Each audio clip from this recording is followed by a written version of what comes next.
Eburnio está totalmente consternado, está enfadado, yo lo conozco. Resulta que se ha enterado él, porque yo no le cuento estas cosas, ya les dije que es un hueso muy sensible, se ha enterado que a una niña, una estrella de natación norteamericana de apellido Gaines, que no quiere que un hombre con testículos esté deambulándose en el vestuario de las mujeres, un trans que ahora se ha declarado mujer y por lo tanto compite con las mujeres, un tipo con unos huesos así, ha nacido naturalmente hombre en un cuello, compitiendo con mujeres.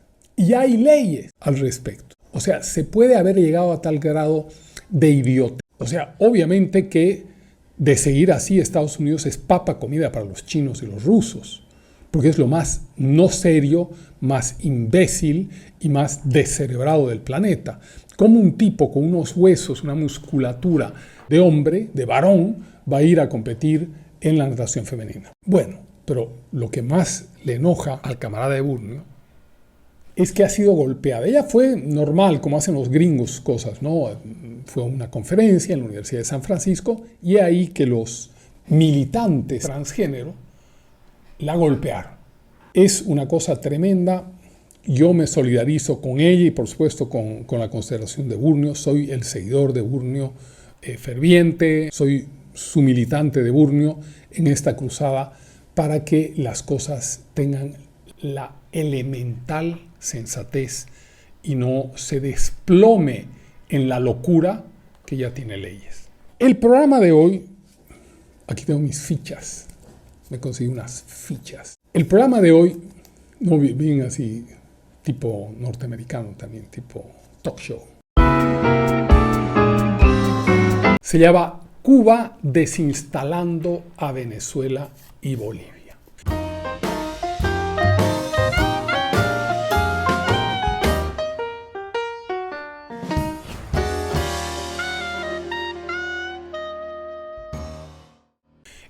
Desinstalando, ¿no? Como desenroscando a Bolivia, llevándose al mar para darnos mar.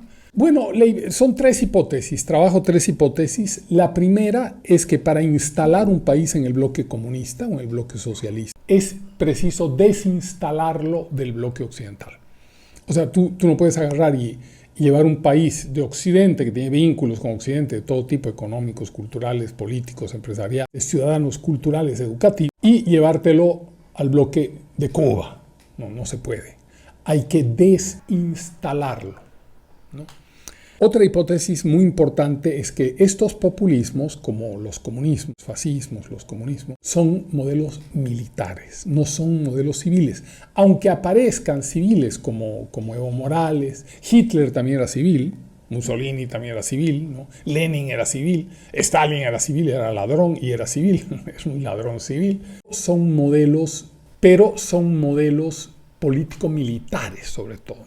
Y tercero, la tercera hipótesis, es que el engaño es la linfa, es la otra sangre de este modelo populista. Veamos de manera preliminar dónde están porque yo manejo aquí, soy one man show. ¿Qué tal está este angulado aquí, saludando a la multitud? Vean, les voy a narrar lo que he llamado para esta desinstalación, los desarmadores. He detectado preliminarmente 8 estudiando la historia de Cuba.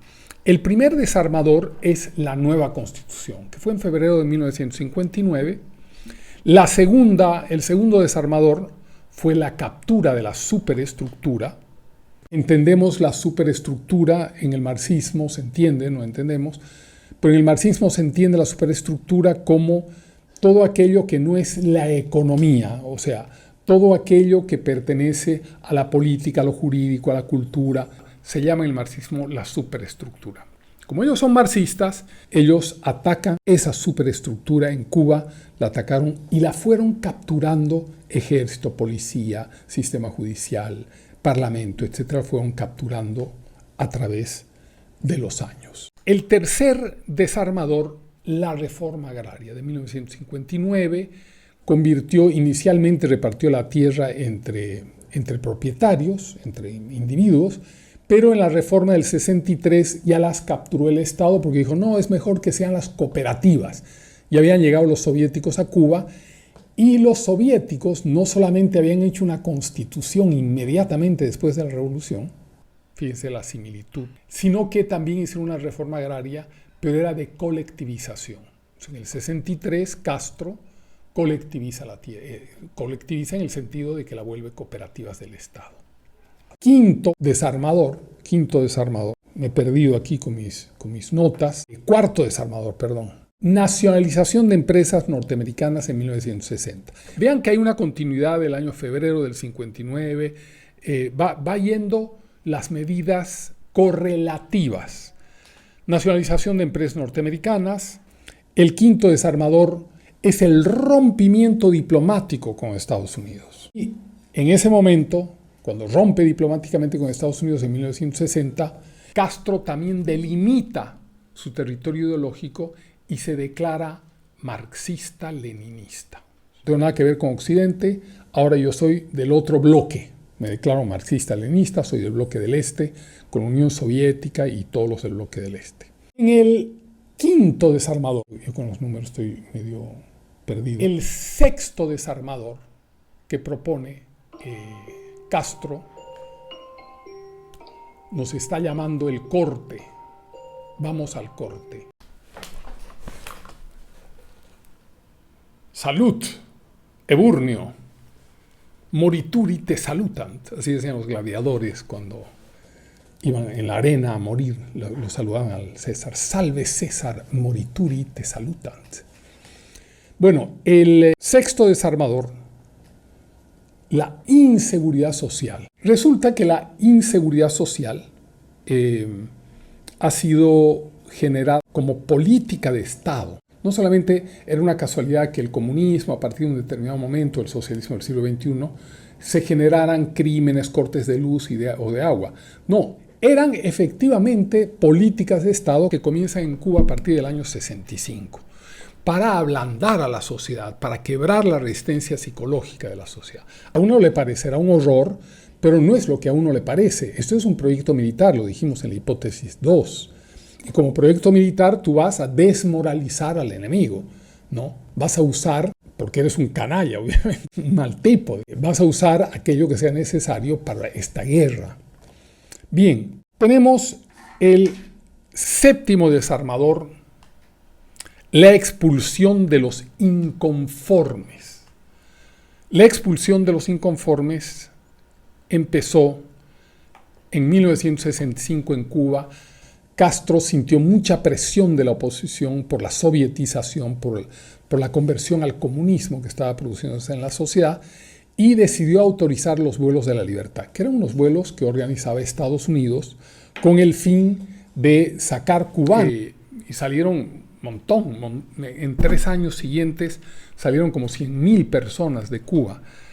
Ese es el séptimo. Ahí viene una cosa muy importante que quiero explicarles. Viene una gran puesta en escena. Fíjense que ya Castro no ha tocado la economía popular, no la ha tocado. Entonces, como empiezan a haber problemas, escasez, ya no hay grandes empresas, han nacionalizado las tierras, bla, bla, bla, hace un sainete, hace una gran puesta en escena y dice que va a resolver todos los problemas del hambre en Cuba sembrando alrededor de La Habana, sembrando alrededor, como en el castillo feudal, ¿no?, que siembran afuera, sembrando alrededor de La Habana café caturra y un frijol. El café caturra para convertir a Cuba en el mayor exportador del mundo. Siempre ellos hablan, ¿no? Evo Morales hablaba, Bolivia se volverá la Suiza en 5 años, ¿no? Vamos a ser Suiza en 5 años. Bueno, iban a convertirse en los mayores exportadores de café del mundo. Y este café estaba protegido, ustedes saben que el café necesita sombra, por el frijol, por la mata de frijol. Y el café caturra era un café enano, es un café pequeño con una mata. Iba a dar frijol para tragar y para el billete dólar, para la exportación, para la divisa, el café. Maravilloso. Destruyó alrededor de La Habana, abrió, llevó gente, hizo manifestaciones, aparecía en la televisión como pedagogo. A él siempre le gustó ser un profesor, hablaba como un experto de las precipitaciones pluviales, de la tierra arenosa, de la tierra arcillosa. Pues un ingeniero de tierras, Castro. Lo cierto es que el café Caturra se murió, porque lo que no se dieron cuenta el cientificazo de Castro es que el frijol, la raíz del frijol, se come el nitrógeno de la tierra y por lo tanto el café no tiene nitrógeno y se muere. Pero era para mí, y visto y considerando la historia, era un sainete para generar, esta no es nuestra marca ineludible del segundo corte, pero vamos a terminar con esto. Era el sainete para desmoralizar a la gente con el fracaso. Había creado tanta expectativa que el fracaso desmoralizó nuevamente el espíritu del pueblo cubano. Y lo desmoralizó para entrar en el último gran desarmador. Llegó el octavo desarmador, que era la destrucción de la economía popular. Se llamó la ofensiva revolucionaria, sucedió en 1968. Tomaron 55,000 negocios pequeños de la gente, clase media, ¿no? Peluquerías, bares, confiterías, lavanderías. Y con eso empiezan a destruir la economía popular y convierten al pueblo adepto, que tanto los había apoyado y seguido, lo convierten en pueblo siervo. En adelante, el pueblo cubano va a vivir de las tarjetas de racionamiento y del Estado que el monarca plebeyo, Fidel Castro, ejerce sobre Cuba. Por supuesto, en ese momento vienen una cantidad de disconformidades, de revueltas. Bueno, 2 años más tarde, cuando ya se ha aplacado esto, a través de marchas contra los disidentes y tal, empieza el proceso de la llegada de 70,000 soviéticos en 1970. 70,000 soviéticos. Llegan 70,000 soviéticos, ahora que ha sido desinstalada Cuba de Occidente, llegan a instalar a Cuba en el bloque comunista. O sea, una vez desinstalada, vienen los soviéticos, 70,000 le organizan la contabilidad del Estado, todo lo reorganizan, servicio de inteligencia, ejército, todo lo reorganizan. Y en adelante Cuba va a ser una posesión soviética. ¿Qué pasa? Pasan los años y Cuba se convierte, como hemos hablado en otras oportunidades, en una transnacional político-militar, de una fuerza extraordinaria. No nos olvidemos que Angola mandan 35,000 soldados y están 17 años en Angola, ocupando Angola, más tiempo que Estados Unidos en Vietnam. En total mandan más de 300,000 cubanos a Angola. O sea, es un ejército impresionante, con servicio de inteligencia, con todo.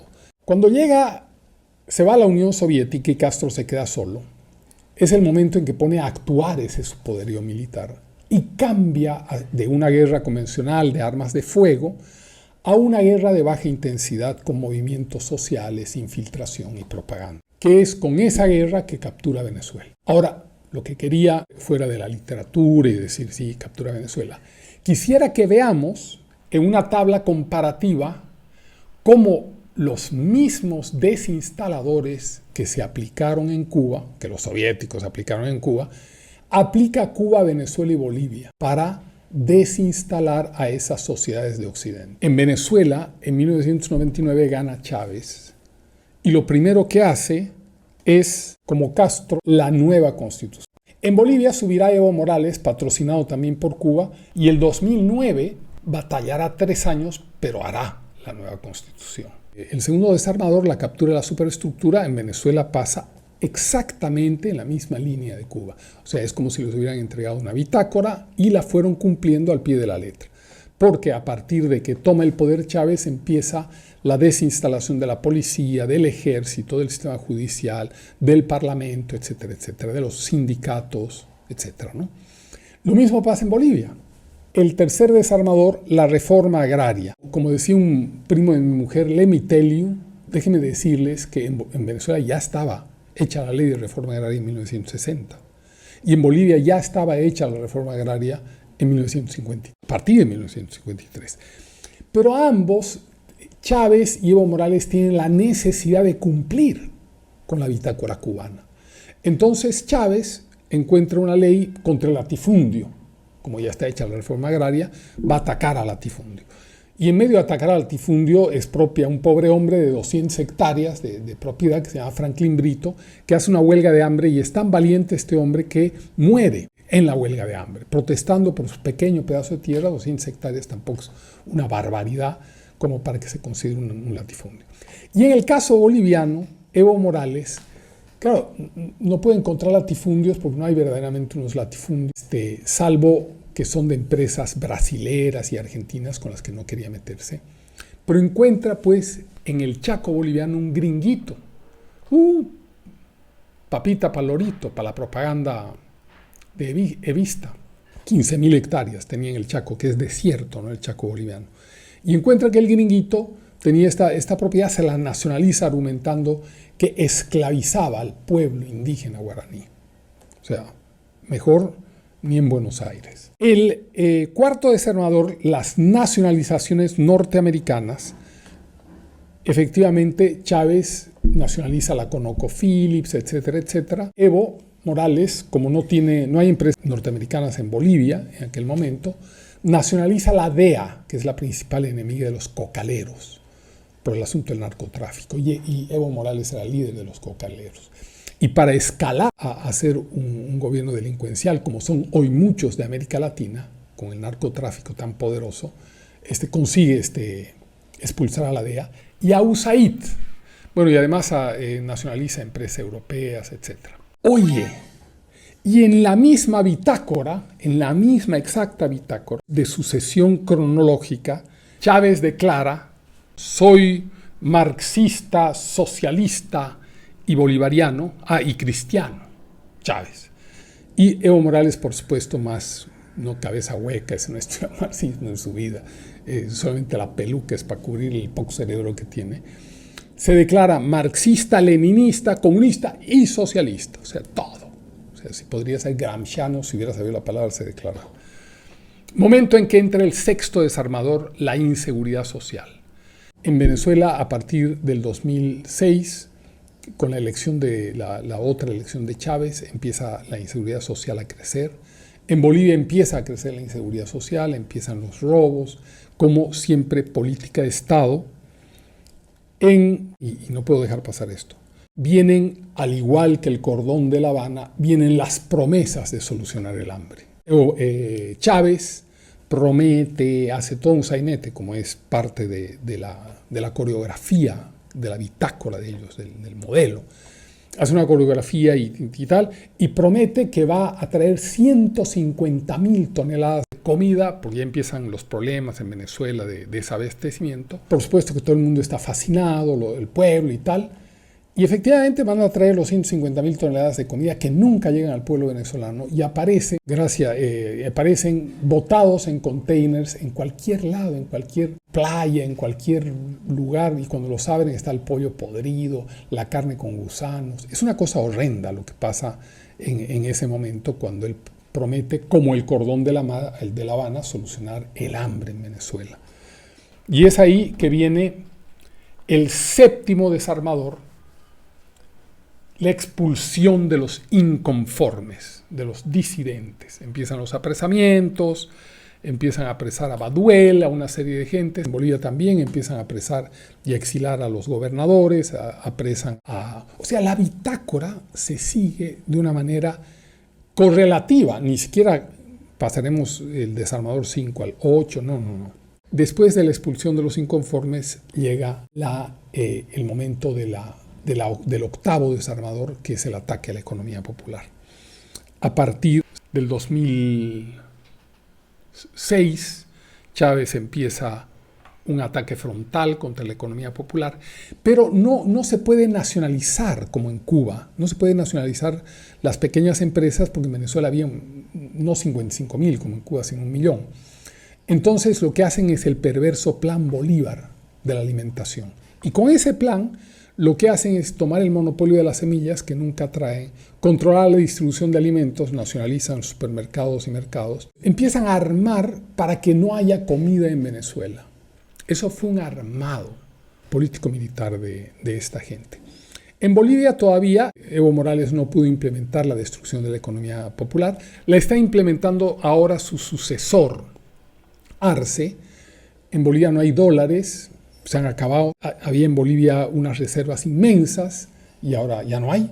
Entonces no hay dólares para importar, para comprar, para comerciar. Y se estima que pronto se produzca una crisis de ese tamaño. Estimando que de seguir la bitácora cubana, pronto tendremos hambruna en Bolivia y también desplazados, migrantes, etc. Diga chao, hasta la próxima.